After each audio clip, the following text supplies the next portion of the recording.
2014 में एक सपना दिखाया गया था। एक ऐसा भारत जहां हर सड़क चमकेगी, हर स्टेशन से लेकर हर गली तक सफाई होगी, हर घर में टॉयलेट होगा और इस देश में कहीं भी गंदगी नहीं बचेगी। इस सपने को नाम दिया गया स्वच्छ भारत अभियान। महात्मा गांधी के जन्मदिन पर इसे शुरू किया गया और कहा गया कि ये सिर्फ सरकार का नहीं, हर नागरिक का आंदोलन है। देश भर में झाड़ू उठा, दीवारों पर नारे लिखे गए, लोग फोटो खिंचवाने लगे और लगा कि अब बदलाव सच में आ जाएगा। लेकिन आज 10 साल बाद भी पोस्टर तो साफ हैं, मगर जमीन अब भी गंदी है। सरकारी आंकड़े कहते हैं कि 1,80,000 करोड़ रुपए से ज्यादा इस मिशन पर खर्च हो चुके हैं। 11 करोड़ से ज्यादा टॉयलेट बनाए गए और देश को ओडीएफ प्लस यानी ओपन डेफिकेशन फ्री घोषित कर दिया गया। लेकिन जब जमीन पर जाकर देखा जाता है तो सच्चाई बदबू मारती हुई मिलती है। कई गांवों में टॉयलेट बने तो हैं, पर हालत ऐसी है कि वहां इंसान तो क्या, एक कुत्ता भी 2 मिनट रुकना चाहे तो सोच ले। दीवारों पर सीलन है, फर्श पर कीचड़ और हवा में ऐसी बदबू कि नाक खुद कहती है बस अब और नहीं। कहीं पानी नहीं, कहीं दरवाजा नहीं, कहीं रोशनी नहीं। कई जगह तो बस 3 ईंटें खड़ी कर दी और उसे शौचालय घोषित कर दिया गया। दिल्ली के पब्लिक टॉयलेट्स में पानी नहीं, लाइट नहीं, कई जगह दरवाजे तक टूट चुके हैं। चेन्नई में 1,000 करोड़ रुपए खर्च हुए, लेकिन हालत वही गंदगी और बदबू।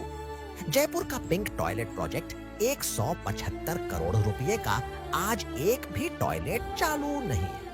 महाराष्ट्र के हाईवे पर पोर्टेबल टॉयलेट लगाने का दावा हुआ, पर हाई कोर्ट के जज ने खुद कहा हमने तो टॉयलेट देखे ही नहीं। हर साल नया नारा आता है, नई फोटो खिंचती है, जश्न मनाए जाते हैं, लेकिन सड़कों पर वही कचरा, वही बदबू और वही सड़ा हुआ सिस्टम दिखाई देता है। असल में टॉयलेट बनाना तो आधा काम था, पानी लाना, सफाई करवाना और रखरखाव करना दूसरा आधा। लेकिन सिस्टम वहीं अटक गया जहां हर सरकारी काम अटकता है, फाइलों में। सॉलिड वेस्ट मैनेजमेंट के लिए करोड़ों रुपए दिए गए, पर डस्टबिन आधे से ज्यादा इलाकों में है ही नहीं। कंपोस्ट पिट्स बनाई गई, पर कूड़ा उठाने वाले ट्रक आते ही नहीं। लिक्विड वेस्ट के लिए पाइपलाइन बनी, पर नालों तक पहुंचती नहीं।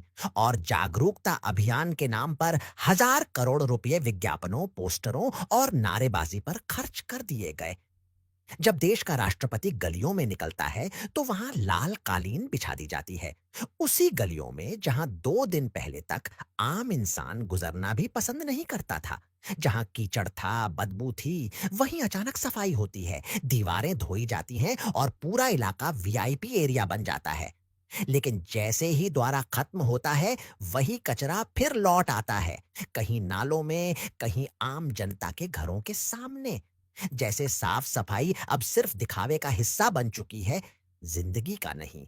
देश में ऐसे लाखों टॉयलेट हैं जहां इंसान तो क्या, एक मच्छर भी अंदर जाने से पहले सोचता है कि जिंदा निकल पाऊंगा भी या नहीं। दीवारें काली, बदबू बेहिसाब और पानी का नामो निशान नहीं। यही है असली तस्वीर क्लीन इंडिया के चमकते पोस्टर के नीचे की। समस्या पैसे की नहीं है, समस्या इरादे की है। 2 लाख करोड़ लग गए, पर जवाबदेही कहीं नहीं। ऑडिट कागजों में है, फोटो व्हाट्सएप पर घूमते हैं और असली सफाई कर्मी आज भी बिना दस्ताने, बिना मास्क के गटर में उतरता है। स्वच्छ भारत अब एक मिशन से ज्यादा एक फोटो ऑप बन चुका है। पोस्टर चमकते हैं, मगर उनके पीछे सड़ांत है। और जब तक हम खुद अपने मोहल्ले की गंदगी को सामान्य मानते रहेंगे, तब तक कोई मिशन, कोई नेता, कोई सरकार इस देश को साफ नहीं कर पाएगी। सफाई पोस्टर से नहीं, सोच से होती है।